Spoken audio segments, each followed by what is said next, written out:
dijo que iba a crear una clase de Classroom para publicar los videos. Ya, sí, voy a subir, hasta mañana voy a subir el material que estamos. ¿O lo va a hacer el del Facebook? Perdón, YouTube. Sí. Voy a subir la grabación hasta mañana en el Classroom, ¿ya? Además, les voy a mandar su cuestionario del tema 1, que es teoría, que ya hemos terminado, para que lo vayan haciendo. Gracias, doctor. No hay de qué. Bueno, vamos a compartir pantalla. ¿La forma de tomar asistencia va a ser por medio del chat o va a usar otro método? ¿Cómo? No se ha escuchado muy bien, salió entrecortadito. ¿La forma de tomar asistencia va a ser por medio del chat? Sí, así las clases las hacemos así por ahora estamos usando el Google Meet, a ver, y se les envía prácticos y se les envía material de trabajo al Classroom. Y habíamos dicho también que los exámenes lo vamos a dar en la plataforma Moodle. Al Moodle solamente vamos a entrar para dar los exámenes.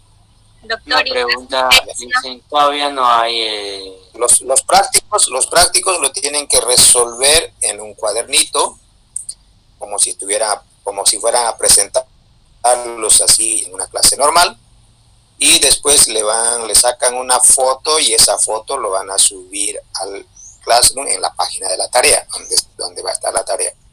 Eso sí, les había dicho, las fotos, porque pueden ser más de una página seguramente lo que van a resolver, entonces las fotos con cada hoja con su nombrecito, la foto lo van a convertir con algún programa de PDF que salga en un solo documento todas las fotos, en el programa que ustedes quieran, la aplicación que ustedes quieran, para que no les cargue a ustedes mismos mucho en megas, y presentan eso al Classroom. En el Classroom hay un enlace donde les dice pueden subir la tarea, le dan a subir, se graba y se queda ahí.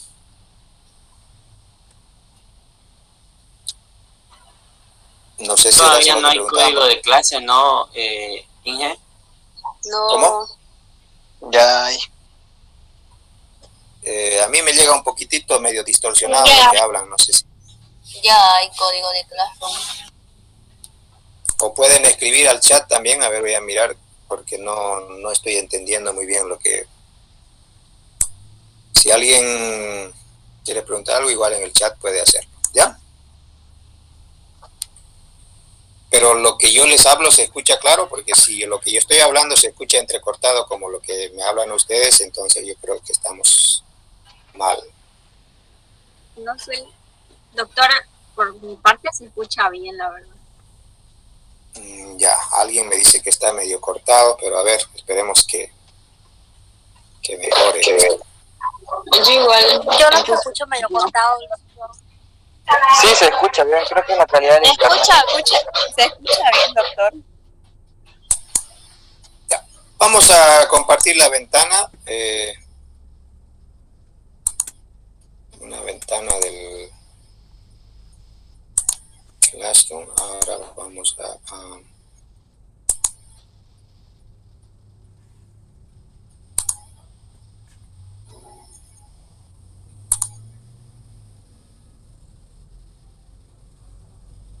voy a fijar mi presentación. Bueno. A ver, entonces vamos a reiniciar nuestra clase donde habíamos quedado la vez anterior.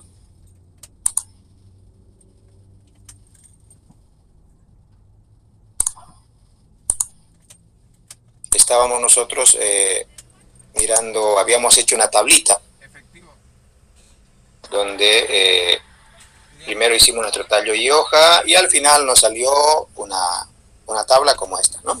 Eso fue el primer ejercicio que hicimos. Aquí están los límites de clase.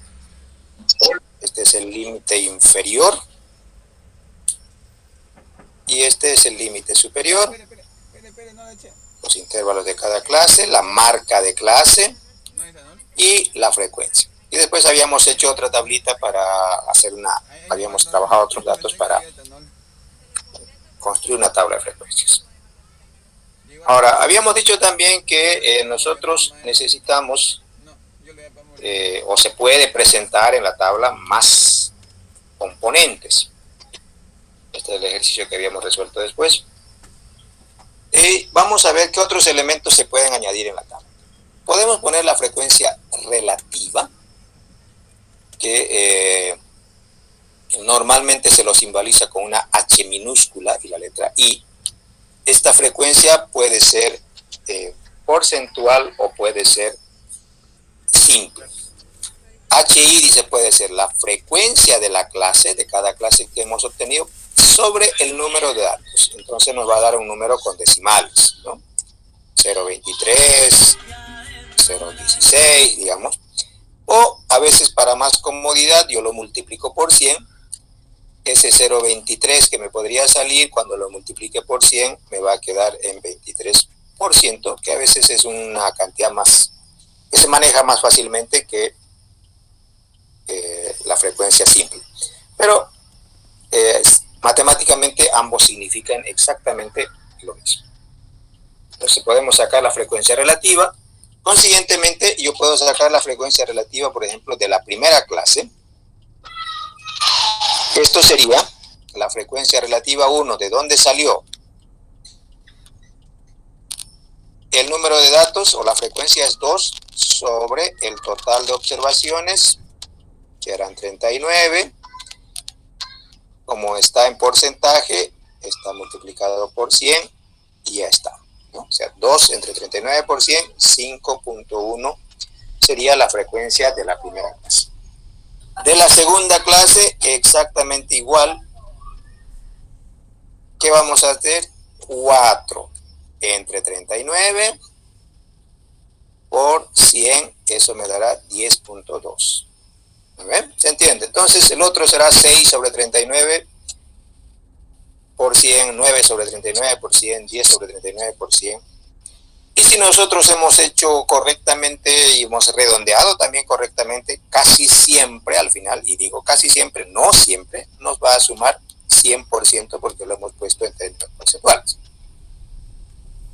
Puede darse por algunas circunstancias que nos sumen 99.9, 100.1. No hay problema con eso porque a veces en los redondeos se ganan o se pierden unidades. Pero si nos sale 99.7, por ejemplo, normalmente indica que en alguna parte han redondeado mal. O si le sale 100.3, estamos redondeando de manera incorrecta. Esa sería la frecuencia relativa. ¿Para qué nos sirve esto? ¿Por qué sacamos la frecuencia relativa? Aquí yo, por ejemplo, digo, entre 155 y 166 hay 6 de 39 datos. 6 de 39, y eso cómo se come. No, entre 150 y 166 tengo el 15% de los datos.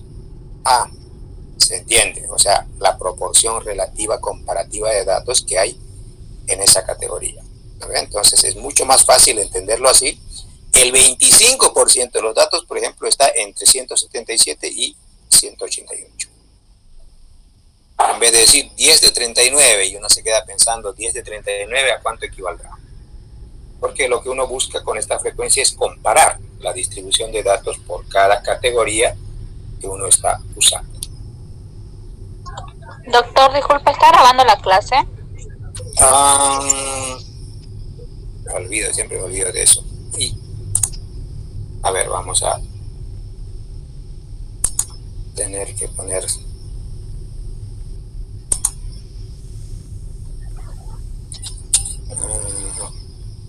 Creo que está grabando porque sale el puntito rojo. No, recién va a empezar a grabar. Vale. Sí, ahora va a empezar a grabar. Ahora sí. This call is now being recorded. Entonces, estamos mirando el cuadrito, ¿no?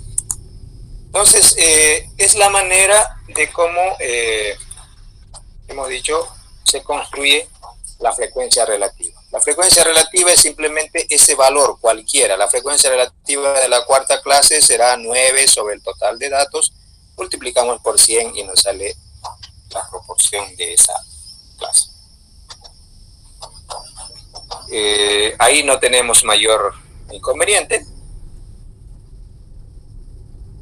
Entonces vamos a ver qué otra cosa también podemos colocar en la tabla. En la tabla podemos acumular la frecuencia absoluta. Esto se llama frecuencia absoluta acumulada. Y como vemos, vamos a utilizar el símbolo de la F mayúscula con una I. Porque nosotros hemos utilizado la F minúscula con una I. Esto era la frecuencia de clase o frecuencia real, se llama también. Y la F mayúscula, así, nos va a simbolizar la frecuencia acumulada. Se obtiene sumando y acumulando los valores por clase en orden ascendente. Esta es mi tablita. Ya tengo aquí la frecuencia absoluta que he calculado al construir la tabla. La frecuencia relativa y la frecuencia acumulada será a la primera clase, o se dice antes que también, a la primera clase o antes que la primera clase, nosotros tenemos, antes de 134 no hay nada, antes de 144, porque la primera clase va hasta 144, yo tenía 2 datos. Entonces la frecuencia acumulada es 2. Antes que la segunda clase, que llega hasta 155, yo tengo estos 2 datos de aquí, pero también esos 4 que están entre 144 y 155. Entonces, en total acumulado tengo 6 observaciones. A la tercera clase voy acumulando. Tengo 2 más 4 más 6. Tengo un total de 12 observaciones. O sea, puedo hacer 6 más 6, puedo ir sumando este valor con este acá y me va a ir dando el valor que yo necesito. A la tercera clase, ¿cuánto sería la frecuencia acumulada? A la cuarta clase, perdón, a la tercera clase era 12. A la cuarta clase, 21. 21. Así listo, ¿no ves? 12 más 9, 21. O pueden sumar aquí 2 más 4 más 6 más 9, 21. A la cuarta clase, 31. 31. muy bien. Y a la última clase, 31 más 8, tengo 78. ¿Cómo? Ese está ahí. este valor es el valor de n. Entonces, este valor al final debe siempre coincidir con lo acumulado en la última clase porque estamos sumando todos los valores. Entonces, esa es nuestra frecuencia acumulada, es solamente vamos sumando los datos.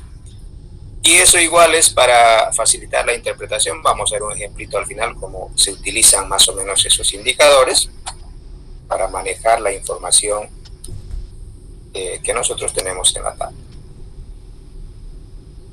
Y finalmente podemos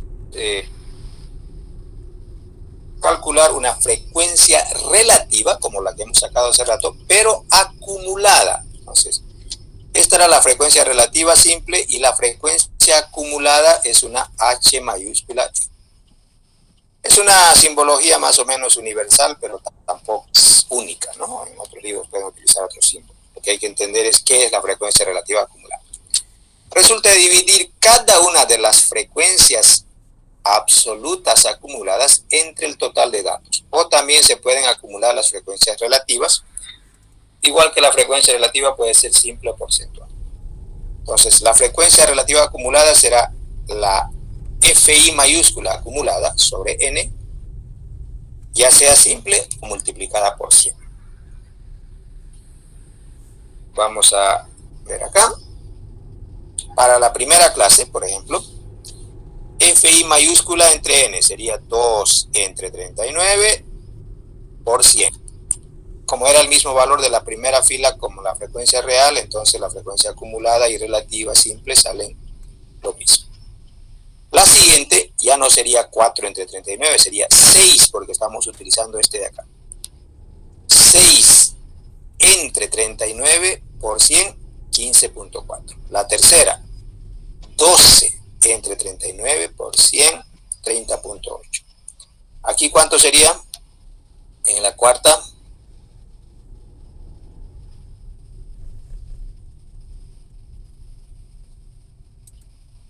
¿Cuánto era?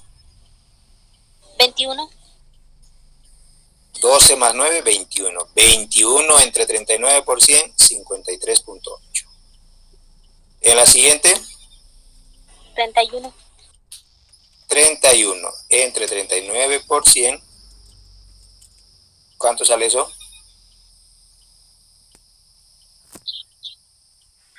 Setenta y nueve.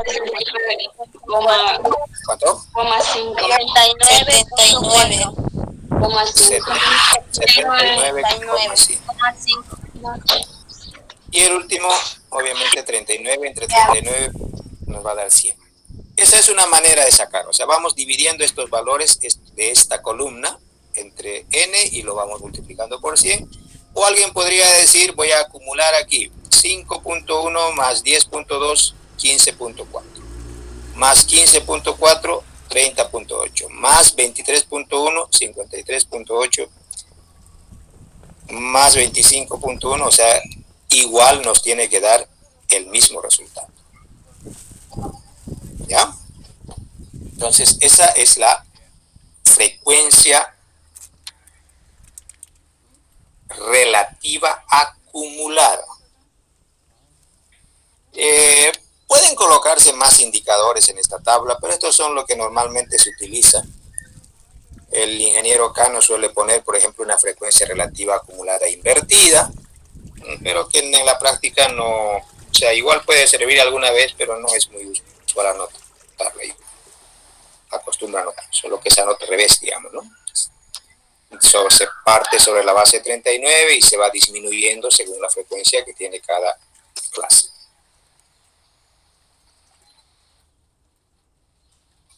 Eso es una tabla completa. Vamos a ver otro caso. Dice, como estamos viendo el capítulo 1. En el caso de las edades de las 169 personas, habíamos visto ya una tabla.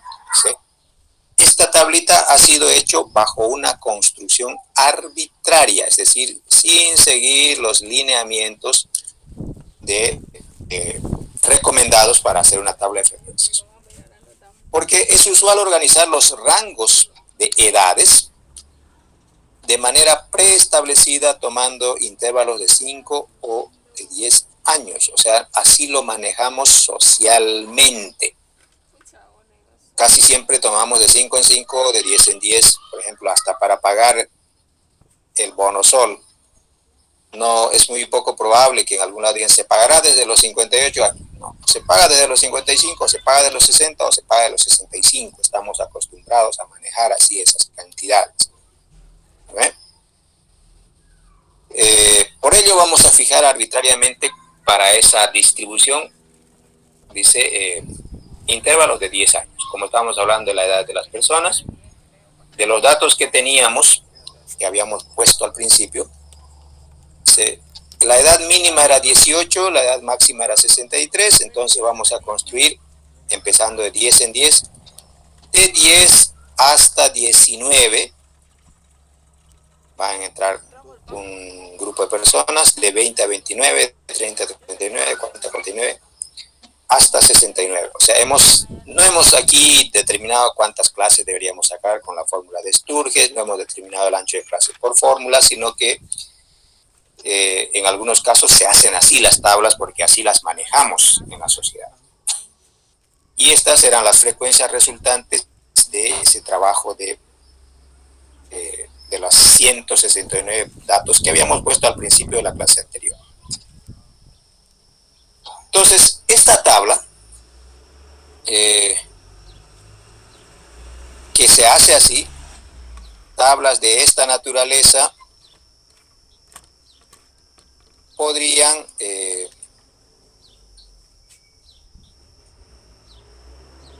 alterar sus indicadores estadísticos.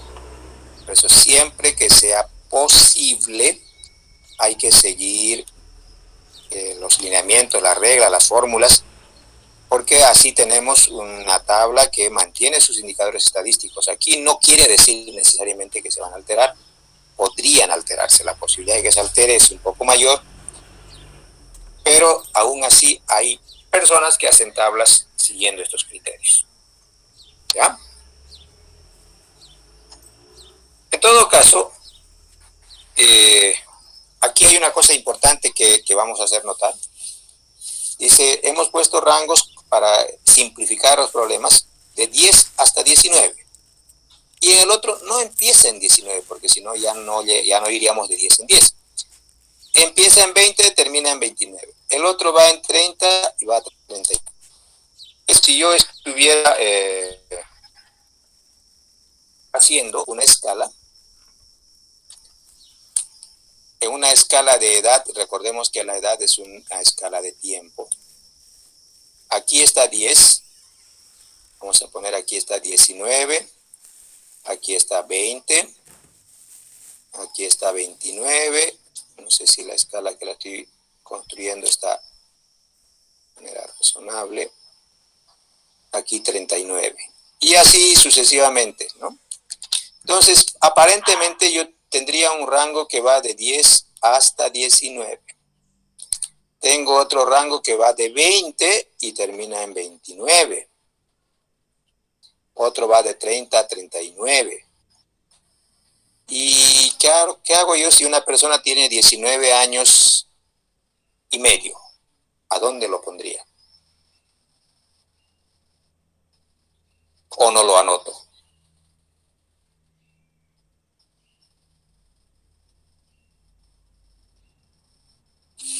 ¿De 20 a 29?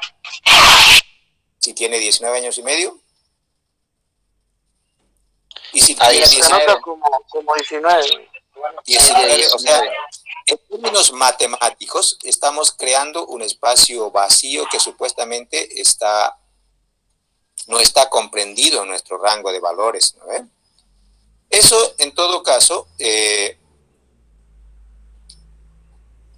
implica que nosotros estamos manejando otros valores. En términos matemáticos, recuerden, les había dicho, cuando uno dice peso 60, quiere decir que está pesando entre 59.5 y 60.5.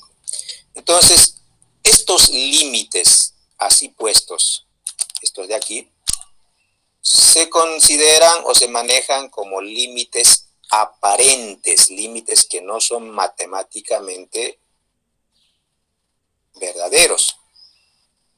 Los límites matemáticos reales por continuidad, que además se supone la edad es una medida de tiempo, y el tiempo es una medida continua, entonces, para efectos matemáticos formales, las clases no terminan ni empiezan en 10 y en 19, sino que irían desde 9.5 hasta 19.5.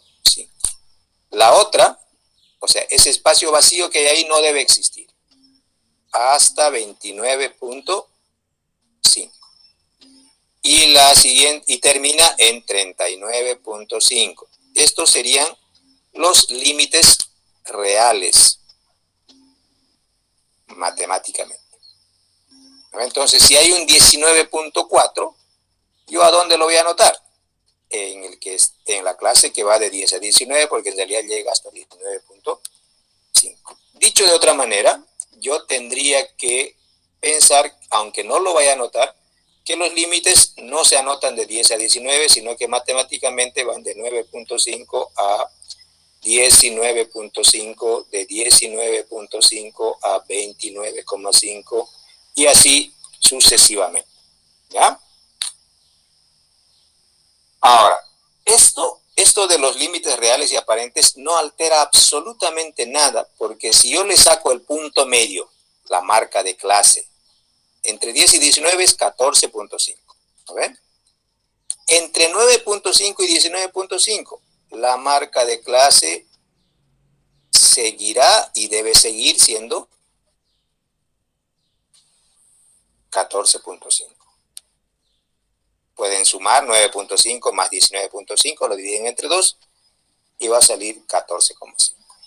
Para la siguiente clase, la marca de clase debe seguir siendo 24.5. Es una manera de mirar los datos, no de alterarlos. Porque hay personas que a veces ponen, lo voy a ajustar, entonces voy a pasar de 10 a 19, el siguiente va a ir de 19 más 9 hasta 28, el otro va de 28 a 37. En ese momento ya sonamos porque estamos alterando la información que tenemos condensada en esa tabla. Ahora, una cosa, ¿cuánto es el ancho de clase aquí? Porque recordemos que el ancho de clase es la diferencia entre el límite superior y el límite inferior. Entre 10 y 19, ¿cuánto es la diferencia? 9. 9. ¿Será 9 el ancho de clase?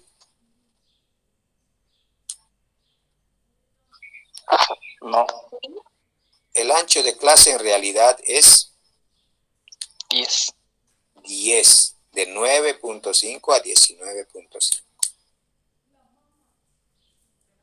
Porque además, si ustedes se fijan aquí, miremos los puntos medios. De 14.5 a 24.5, ¿cuánto de distancia hay?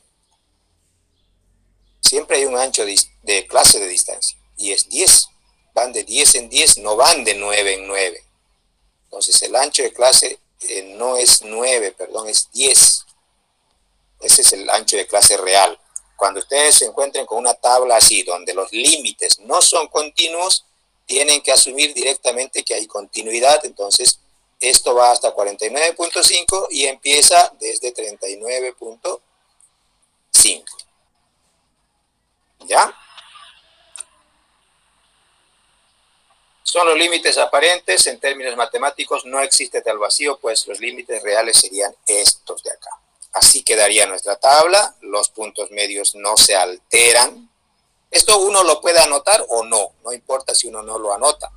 Pero cuando tenga una fórmula donde tengo que poner límite inferior, por ejemplo, no voy a poner 40, voy a poner 39.5 porque es el límite matemático inferior. Los puntos medios siguen siendo los mismos, la frecuencia sigue siendo la misma. O sea, es solamente una manera de entender la información cuando los datos no están anotados de manera continua.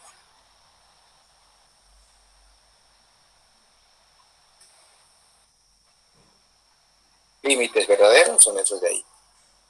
Ahora, la tabla completa debería quedar así. Bueno, aquí hemos mantenido los límites aparentes, límites virtuales, límites no reales.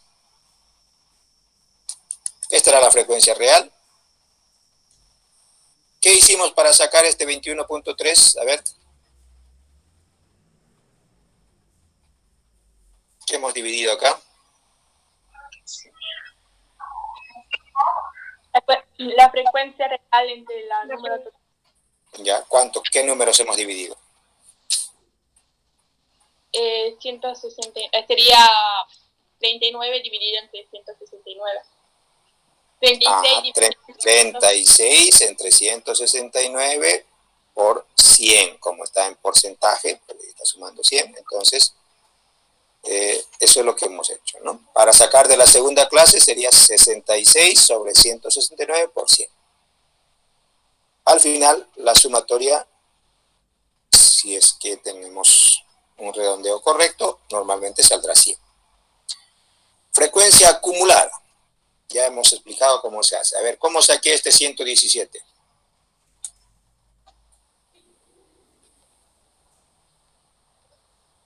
¿Qué he hecho para sacar ese? ¿Qué he sumado? 4 más 66 más 47, ¿así? Sí, está bien. ¿Y para sacar este 165? Igual, siguiendo. Más 12. Tiene que ser Ya. eso. Hay que seguir sumando. No se olviden que igual pueden sumar esto más esto de aquí. 153 más 12 les va a dar 165, porque este 153 ya viene de sumar esos 4 valores. ¿No ven? Entonces, como ustedes quieran, la cuestión es que la frecuencia acumulada se va sumando y se va sumando, y que este último valor en la última fila debe coincidir con el total o el número de observaciones que nosotros teníamos. Y para sacar este 90,5, ¿qué hice en la frecuencia relativa acumulada? ¿Qué números he sumado o dividido? ¿Qué he hecho ahí? 69.2 más 1.3. Dividido por la frecuencia real. Con 169. A ver, ¿qué número hemos dividido? La frecuencia real con la acumulativa. lo dividió y después lo multiplicó por 100. Esos números serían 90,5 dividido sobre 169 por 100. No sería en la realidad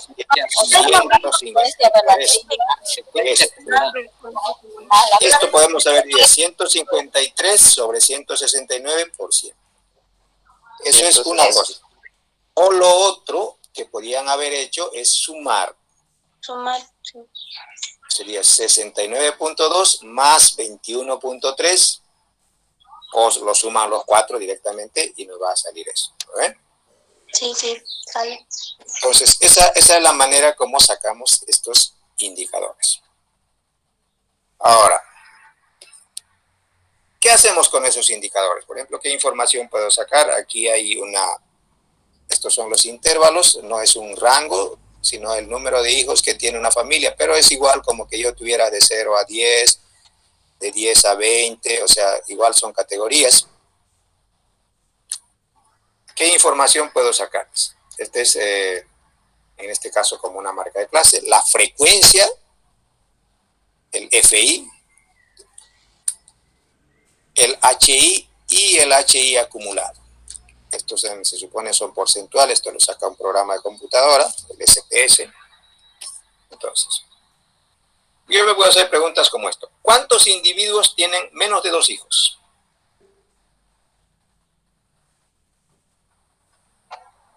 ¿Cuál será la respuesta? ¿Cuáles son los que tienen menos de 2 hijos? Estos no tienen ninguno. Estos tienen un hito, son menos de 2 hijos. Entonces, para responder a esa pregunta, yo tengo que juntar esos dos valores. 419 más 225 son 674 de las 1509 que yo había entrevistado, encuestado o estudiado. 674 tienen menos de 2 hijos. ¿A qué porcentaje son? También lo puedo sacar. Aquí está. 44.7% de los encuestados tienen menos de 2 hijos. O podría haber sumado aquí 27.8 más 16.9, que es lo que me va a dar 44.7. ¿Eh? 44.7%, casi 45%. ¿Qué porcentaje de las personas tienen 6 hijos o menos? ¿Dónde lo vamos a buscar? 6 hijos o menos. Entonces implicaría 6 o menos de aquí y menos hijos. ¿Qué porcentaje tiene menos de 6 hijos? ¿Dónde lo voy a buscar? Si me dijera qué porcentaje tiene 6 hijos exactamente, entonces lo buscaría aquí y sería esto de acá. ¿No ven? 1.6. Pero si dice menos de 6 hijos o menos, me voy a la frecuencia 97.3. ¿No ven? Entonces, para eso nos sirve esa información que tenemos ahí para analizar los datos y poder sacar conclusiones. 6 hijos o menos, ahí está, todo eso de ahí, que al final suma 97.3. ¿Cuál es la cantidad máxima de hijos que tiene por lo menos la mitad de la población? La mitad de la población, hasta aquí, máxima de hijos, entonces 44.7, eso es menor al 50%.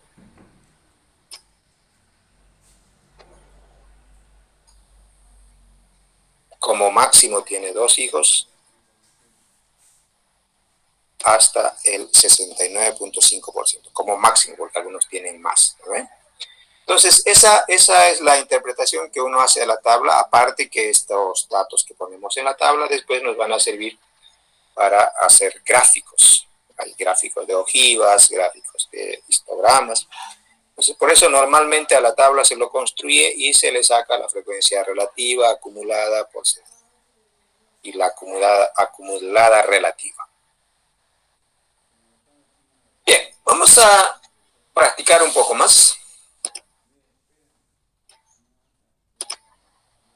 vamos a ver. No siempre todos los datos que nos den van a ser números enteros. ¿Qué pasa cuando yo tengo datos como este? Los siguientes datos representan la concentración de cierto metabolito en ratones de laboratorio. Y lo tengo con porcentajes. En principio, cuando alguien presenta datos con porcentajes, quiere decir que estos decimales, que estos decimales son importantes, por eso los he anotado. Si no fueran importantes, hubiera puesto 82 aquí, 90 aquí, 86, 91, o sea, lo tendría en números enteros, si el hecho de que los valores decimales no marcan diferencia alguna. Entonces, si hemos anotado datos con decimales, porque los consideramos útiles. Dice, a partir de esta información construya una tabla utilizando 5 clases. Son, en total, ¿cuántos datos tenemos? ¿Cuánto es n? 5. No. Este es 22. K. Número de clases es K. K igual a 5. Son 22 observaciones, ¿no? Podríamos hacerlo con 100, con 300, obviamente como estamos practicando vamos a manejar muy pocos datos. Y hemos dicho para construir una tabla, primero vamos a hacer nuestro tallo y hoja. Ahora, ¿qué valores vamos a poner en el lado del tallo y qué valores vamos a poner en el lado de la hoja? El valor más bajo que yo tengo, casi siempre buscamos eso, el valor más bajo que tengo es ¿cuánto? El 82.3. 82.3. ¿Y el valor máximo? 88.4. 92.3. Aquí tengo 93.9. 93.9. Sí, ese es el más alto que yo estoy viendo. ¿Ven? Entonces, ¿será que voy a poner aquí 80 y 90? ¿Será práctico? ¿Será? Tiene que ser con los decimales. Tiene que ser con los decimales, porque esos decimales, en principio, cuando uno anota datos con decimales, no vamos a encontrar uno que tenga 40.3 y más allá 200.5. Entonces, si hay tanta variación, quiere decir que los decimales no eran importantes. Cuando los decimales son importantes, los datos son muy parecidos y varían por los decimales, básicamente, ¿no? Entonces, en este caso, nosotros podemos, siempre hay que ajustar el tallo a nuestras circunstancias, hacer lo siguiente. 82, voy a poner los números enteros en este lado y voy a dejar los decimales para el otro lado. Me va a salir un tallo un poco más largo, pero es lo que tendríamos que hacer de manera recomendable hasta 93, que es el valor más alto. Mi línea está más torcida que... Ya. Entonces vamos, 82.3. Solamente voy a anotar el 3 en la fila 82. 88.3. Solamente el 3. 90.4. 83.2. 86.0. ¿Qué voy a anotar ahí? El 0. 0. 0. Bien. 82.7. 91.0. 0. 87.3. Y así sucesivamente. 93.9. 88.0. 89.4. 90.1. Entonces, esta es la manera de cómo vamos armando nuestro tallo y hoja. 85.3. 86.4 y así sucesivamente.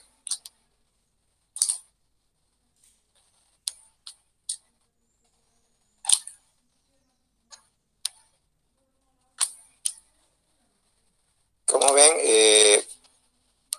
bastante rápido porque no estamos buscando, no estamos tratando de clasificar los datos primeramente, sino que vamos directamente avanzando en orden como los encontramos.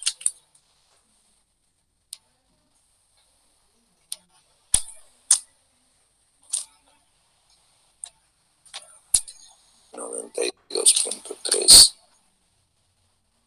y el último 88.4. Y ya está. Este es nuestro tallo y hoja. Una vez que tenemos el tallo y hoja, vamos a establecer el rango de datos, que es igual a ¿cuánto? ¿A qué era igual el rango? El valor máximo Menos el valor mínimo. menos el valor mínimo.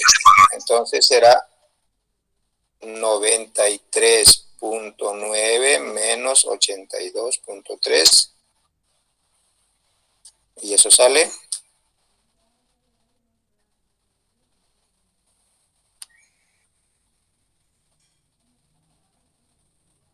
¿cuánto sale? 11.6. 11.6. Luego vamos a calcular el número de clases, que en este caso no vamos a utilizar la fórmula. Recuerden, hay una fórmula que tendríamos que hacer, el logaritmo de n era 22, pero nos están diciendo a nosotros, hágalo con 5 clases. ¿Ven? Consiguientemente, vamos a aprovechar al máximo nuestro espacio aquí. Vamos a calcular ahora el ancho de clase. El ancho de clase es el rango dividido entre el número de clases con el que vamos a trabajar. Y eso sale 2,32. ya. El ancho de clase, hemos dicho, es una medida que siempre redondeamos hacia arriba. ¿A cuánto lo vamos a redondear? ¿A 3? A 3. ¿Ves? Podría ser, pero la pregunta es, ¿son nuestros datos números enteros o tienen decimales? Punto 4. Tienen decimales. Tienen decimales, entonces cometeríamos un error de redondearlo directamente a un número entero. El ancho de clase lo vamos a redondear hacia arriba, pero a 2.4, porque si tienen decimales es porque esos decimales son importantes. O sea, 2.35 recién podríamos redondear a 2.4, pero como debemos ir hacia arriba, nos estamos pasando y redondeamos a 2.4. Igual, para hacer el ajuste, ahora hay que ver, recordemos que para fijar los límites, hay que ver cuánto va a ser el rango real y cuánto es el rango real que tenemos es 11.6. Este es el real, 11.6. ¿Cómo sacamos el rango que se va a formar cuando construyamos nuestras clases? Rango de trabajo sería, hemos dicho que vamos a utilizar 2.4 como ancho de clase, por el número de clase sería 5. ¿Eso cuánto sale?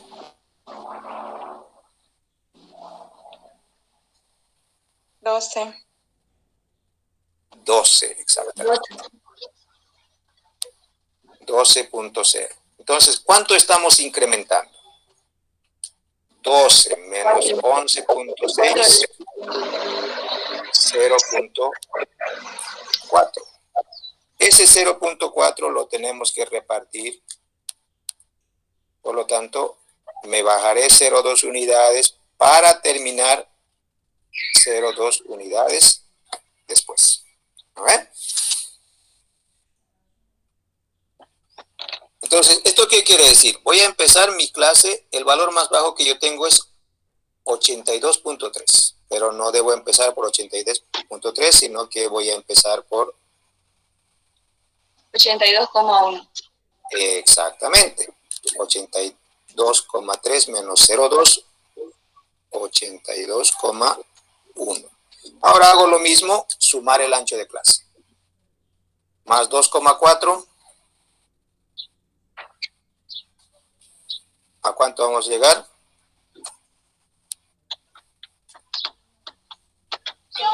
84,5. Ajá. El otro va de 84,5 hasta 86,9. 86,9. 89,3 el siguiente.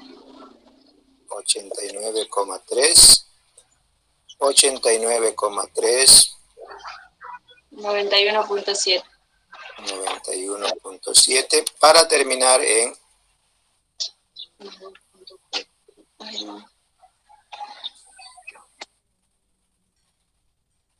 94,1 debe ser. A ver. Sí, sale 91,4. Esos son nuestros límites. Y fíjense, hemos empezado 0,2 unidades antes y estamos terminando 0,2 unidades después. Ahora, vamos a calcular la frecuencia. ¿Cuánto es la frecuencia de... bueno, podemos anotar los puntos medios también. Vamos a anotarlos aquí, antes de calcular la frecuencia. Punto medio de la primera clase.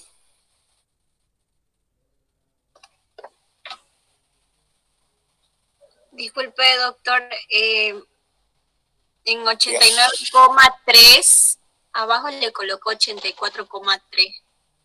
Ah, ya. Ya. ¿Cuánto salían los puntos medios? 83,3. El siguiente.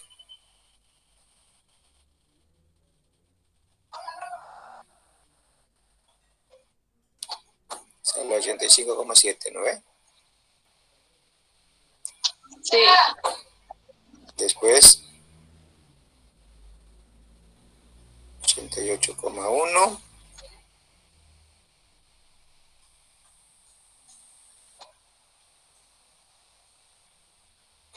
$90,5 y 92,9.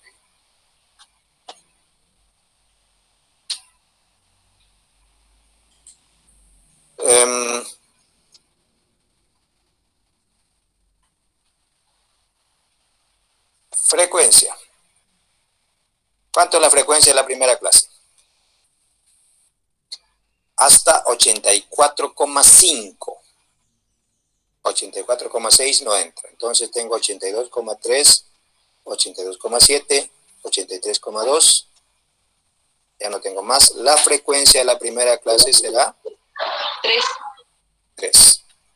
De la siguiente, de 84,5 a 86,9, sin contar el 9.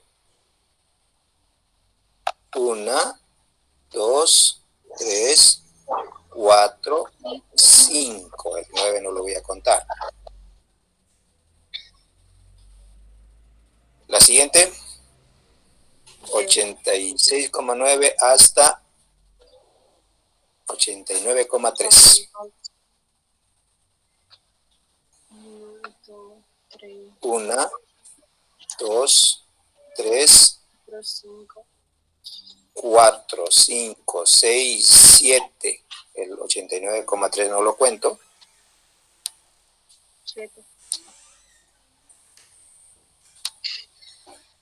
El siguiente, ¿cuánto será? A ver, díganme ustedes. 2.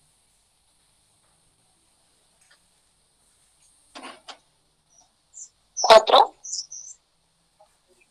Hasta 90,5. Sí, tendríamos 1, 2, 3, 4. ¿Y el último? 3. 3. Si hemos contado bien, ¿cuánto debe sumar eso? 22. Suma 22.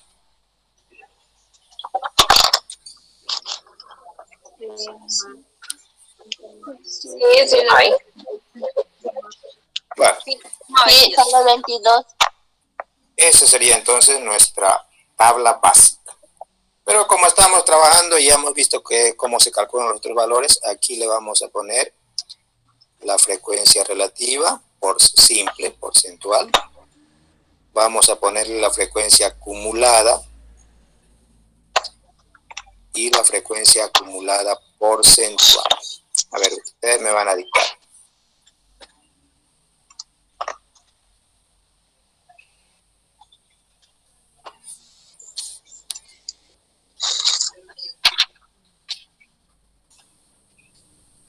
A ver.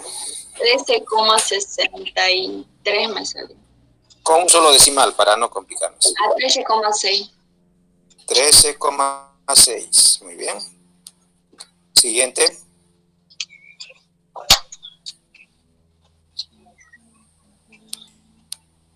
$22,7. Next. Siguiente. 31.8. Siguiente.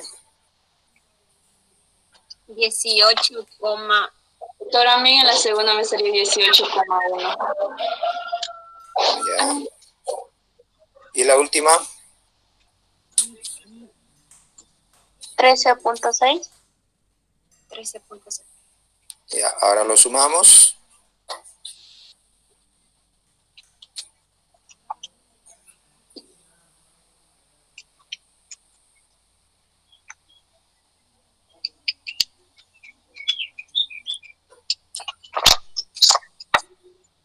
$99.8 me sale a mí. ¿Qué ha pasado? A ver.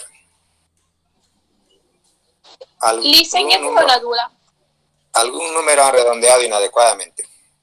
Lisa, 99.9 puede ser inevitable a veces, pero lo han redondeado mal. Pregunta, a ver. lo que pasa es que en la clase 4 yo anoté 5 porque el 91 es comprendido. ¿O estoy mal yo? Hasta 91.7 decía, ¿no ves? Ajá, y el 91 usted lo puso abajo. Ajá. No, es que tendría que haber sido 5. Como me fueron dictando, yo esos dos últimos se los dejé, ¿no? 89.3, sí, tendría que haber sido 5 aquí. Hay que hacer esa corrección. Y en el último serían 2 en vez de ser 3. ¿A ver? Aquí sería 5 y aquí sería 2, que al final igual, como ven, no hicimos correctamente, pero igual sumaba 22 porque le quitamos a uno y le aumentamos al otro. Ahora estos numeritos van a cambiar también. Donde era 18.1 es 22.7. Sí. Y el otro sería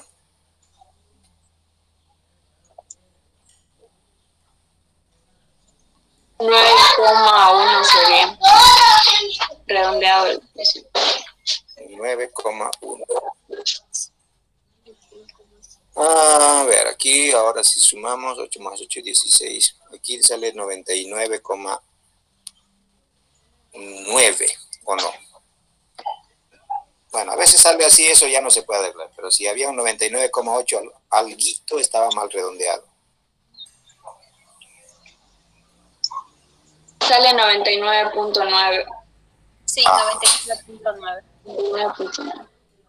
Ya. A mí me La sale siguiente cinco. columna. La siguiente columna. 3 más 8 más 5 sería 8. Aquí en el primero, ¿cuánto van a poner? 8, No, 3, 3. 3 Tres. más. En el siguiente, 8, 8. Después, 15, 15. 20 y 22. 20, Muy bien. 22. Recuerden que esto coincide al final con el último valor con la última fila, ¿no ven? Y la frecuencia acumulada relativa El primero siempre va a ser el mismo. El segundo, 36.3. siguiente, 68.1. siguiente, 90.8. y el último nos saldrá 100. Sí, Ya. 100. Facilingo, ¿no ve? Changa. Se va a hacer tablas. ¿Se entiende? ¿Alguna pregunta sobre esto? Sí, el último valor, disculpe, doctor, ¿cómo lo sacamos? El último es esto de acá, la fila donde está la FI, lo dividimos entre n, o sea, 3 sobre 22 por 100, 8 sobre 22 por 100, 15 sobre 22 por 100, 20 sobre 22 por 100 y así sucesivamente. Esa es la manera, ¿no? O lo otro que pueden hacer es sumando 13.6 más 22.7, saldría 36.3, más 31.8, saldría 38.1. O sea, tienen dos alternativas ahí para sacar ese valor. Lo más práctico es dividir esto entre n, esta columna acá. ¿Ya? ¿Otra pregunta?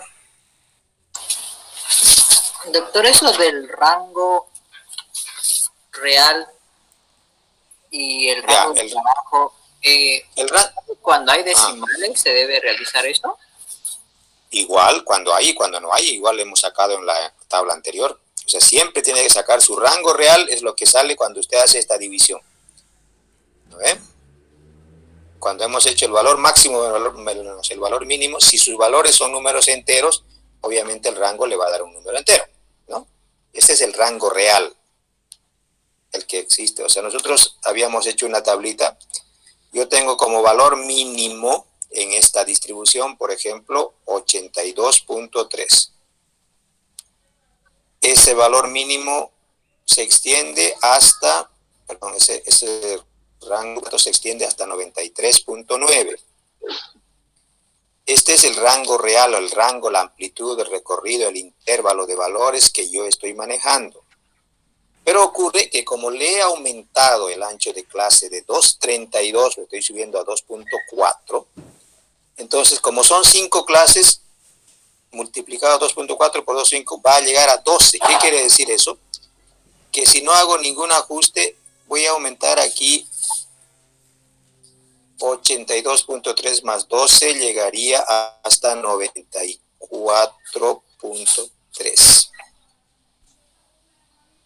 Y yo sé que no hay ningún valor que sea 94.0, no hay ningún 94.1, no hay ningún 94.2. Esto es un vacío. Y por eso ese vacío de 0,4 unidades lo voy a repartir en los dos extremos. Entonces la mitad de 0,4 son 0,2 unidades. Por lo tanto, en vez de empezar en 82.3, me voy a recorrer y voy a empezar en 82.1, como lo que hemos hecho acá. ¿Ven? Y voy a terminar, en vez de 94.3, voy a terminar en 94.1. O sea, esta parte, eso lo estoy recorriendo para que quede balanceado en los dos extremos. Siempre hacemos el rango real y el rango de trabajo, y la diferencia que nos ha salido acá, 0,4, lo repartimos en los dos extremos. Ahora, puede ser que en algún caso no me salga un número par, me salga un número impar, 0,3 por ejemplo. Entonces, si yo quiero repartir 0,3, ya tendría que poner 0,15, fíjense, 2 decimales tendría que meterle, y 0,15. Entonces, uno de los fines de la estadística es que las tablas, por ejemplo, tengan la menor cantidad de decimales posibles para que sean fáciles de leer, porque si ustedes ven una tabla con 3 o 4 decimales, por ahí la tabla es más exacta, pero lo miran la tabla y da flojera, porque son demasiados valores, ¿no ven? Entonces, si yo hago esto y me recorro 0.15, tendría que pensar en 82.3. Me voy a recorrer 0.15, tendría que empezar en 81.15. Entonces estaría poniéndole 2 decimales a mi tabla. Y esto no se considera recomendable. Por eso, cuando tengo un número impar, no voy a irme por la unión matemática, sino voy a poner 0,1 al principio y dejo 0,2 al final. O sea, rompo un poco esa cuestión para no ponerle muchos decimales en la tabla. ¿Ya? Entonces habríamos empezado por 82.2, por ejemplo, y hemos pasado con 0,2 unidades. Esa es menos la idea de hacer ese ajuste.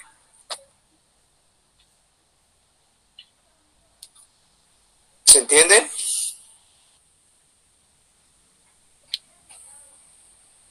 A ver, vamos a...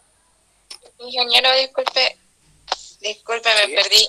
En el resultado, ¿podría volver atrás, por favor? Sí. Ya, gracias. Ahí en el... Cuando dividió 11,6 dividido entre 5, sacó 2,32 y lo redondeó 2,4 para no utilizar un número impar. No, el ancho de clase es siempre una regla que yo redondeé hacia arriba, porque matemáticamente esto yo tendría que haberlo redondeado a 2.3, pero la clase anterior estábamos hablando, si yo empiezo a sumar 82.3, por ejemplo, que era el valor más 2.3, 5 veces, como 5 clases voy a alcanzar, no voy a llegar a 93.9. Me va a faltar, voy a poder llegar por ahí a 93.8, y entonces este dato 93.9 ya no lo podría meter en la distribución. Por esa razón es que se redondea hacia arriba, y decimos hacia arriba en el sentido de que salió con 2 decimales, y como mis datos tienen un decimal, entonces manteniendo eso de un decimal, voy a redondear a 2.4 hacia arriba. Si estos valores fueran números enteros y sin decimales, entonces lo he redondeado directamente a 3, a un número entero, por cuestiones prácticas, ¿no ven? Ah, ya. Muchas gracias, ingeniero. No hay de qué, ¿se entiende? Lisa, ya disculpe, pero digamos, si saldría igual un número entero 3, ¿también se hace lo mismo? Si sale exactamente 3.0, o sea, es un número entero y yo lo voy a manejar con números enteros, entonces lo deja así nomás. O sea, no vamos a redondear de 3.0 a 4, digamos, ¿no? Pero si sale 3.1 y yo lo quiero poner en números enteros, entonces tendrá que pasarse a 4. No lo puedo dejar en 3.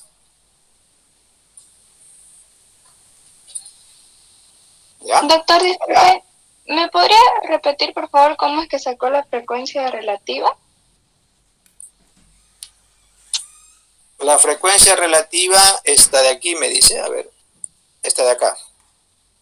Esta, ¿no ven? Esto, lo único que vamos a hacer es dividir este valor, o sea, de cada clase, ese 3 entre 22 y lo multiplicamos por 100. 3 entre 22 por 100, 13.6. 5 entre 22 por 100, 22.7. 7 entre 22 por 100, 31.8. O sea, dividimos el valor de cada frecuencia, lo dividimos entre el total de datos y lo multiplicamos por 100. Ah, ya. Gracias. Nada más. No hay de queso. Ya. Vamos a ver, antes que se nos acabe el tiempo. ¿Qué ha pasado aquí? A ver, quiero mirar.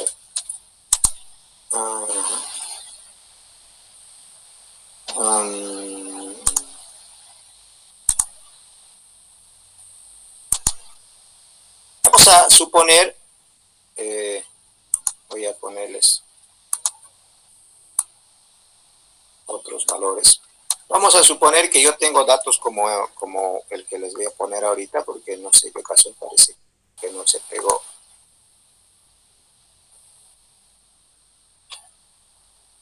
va a empezar a llover y va a llover mojado.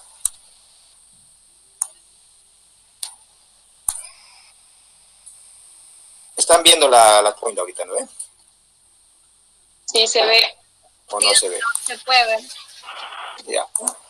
Ajá.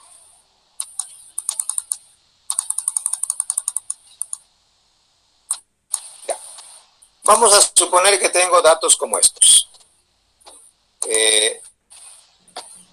Por ejemplo, esto podría ser cantidad de alcaloides en planta, ácido fólico, por ejemplo, nuestros valores de ácido fólico son muy variables. Y tengo, como ven, valores de 132, tengo valores de 808. ¿Cómo hacemos el tallo y hoja aquí? De 100 en 100. Todo lo demás es lo mismo, pero ¿cómo hago el tallo y hoja? De 100 en 100. O sea, no tiene sentido, por ejemplo, si el valor más bajo es 132 y el valor más alto es, tengo 850, 920. Entonces yo no, en principio no voy a pensar en poner 132, 133, 134, porque si no, no voy a terminar nunca hasta 900, ¿no ven? Entonces siempre hay que ser prácticos cuando uno hace su diagrama de tallo y hoja. Vamos a ir de 100 en 100. 100, 200, 300, 400, 500, 600, 700, 800 y 900. Ahora, ¿qué voy a anotar? ¿Cómo lo voy a anotar? Voy a poner el 2. Eso no significará que es 100.2 o un 102. 32. Anotaremos los dos últimos valores, ya que vamos de 100 en 100, voy a anotar el 32. O sea, hacemos una adaptación de 240, voy a anotar el 40. 450, anoto el 50 y voy poniendo puntitos de separación. 720, 920, 650, 550, 532. Esa es la manera de cómo vamos a utilizar este tallo y hoja de manera práctica para que nos ayude a ordenar nuestros datos, no es para complicarnos, ¿no? 440 y así sucesivamente. 808, voy a anotar el 08, los dos últimos valores. 870, porque si anoto 8 solamente, después me voy a confundir. 340 y así sucesivamente. Ya con eso podemos después hacer nuestro diagrama de tallo y hoja. ¿Se entiende? Entonces, de esa manera vamos a organizar nuestros datos. Aquí hay que sacar el rango, hay que sacar los demás indicadores.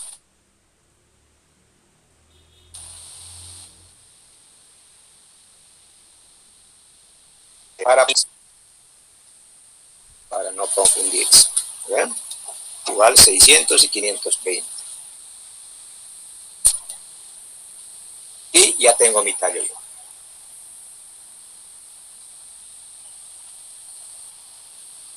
¿Cuánto sería nuestro rango ahí?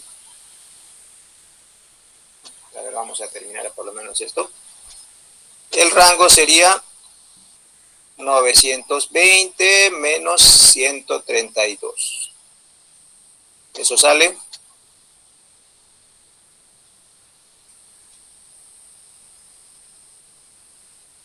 788.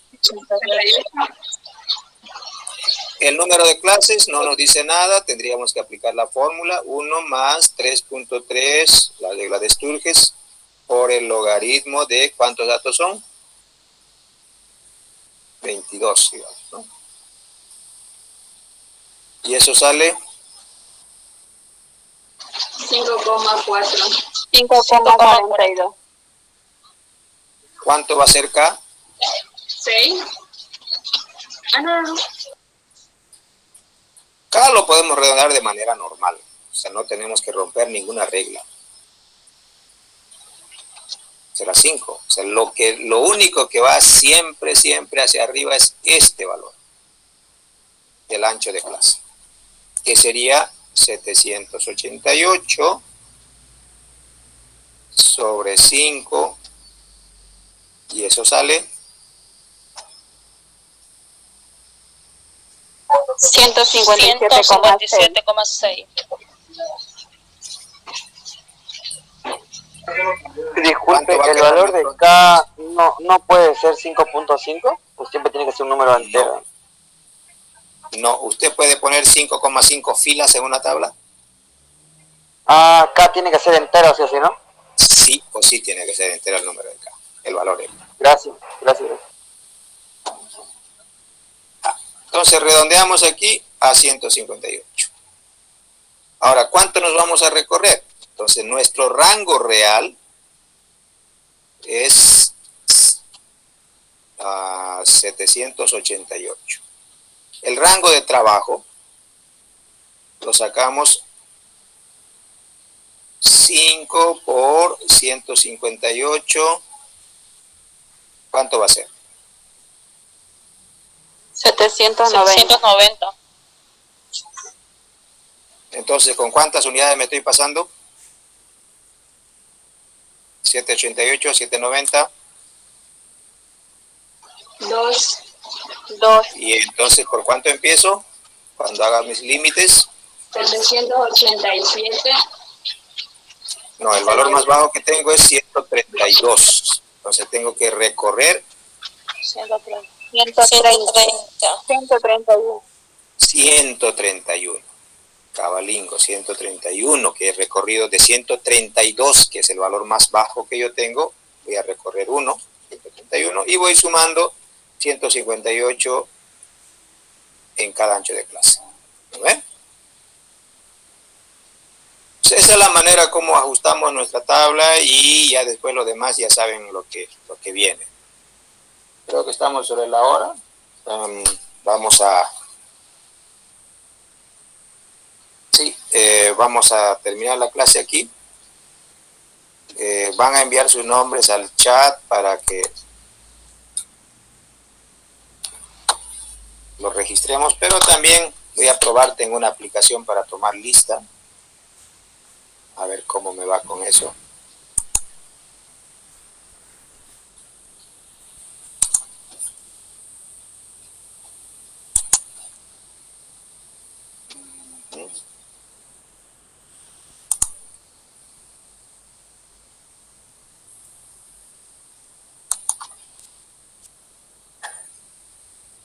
Y ya pasé lista.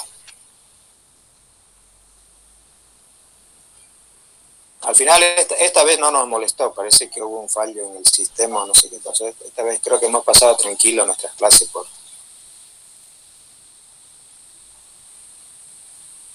el Meet, ¿no? Disculpe, doctor, ¿las diapositivas las va a pasar a Classroom? Sí, se las voy a pasar a clase. Ya. Grabación igual, doctor. Ajá.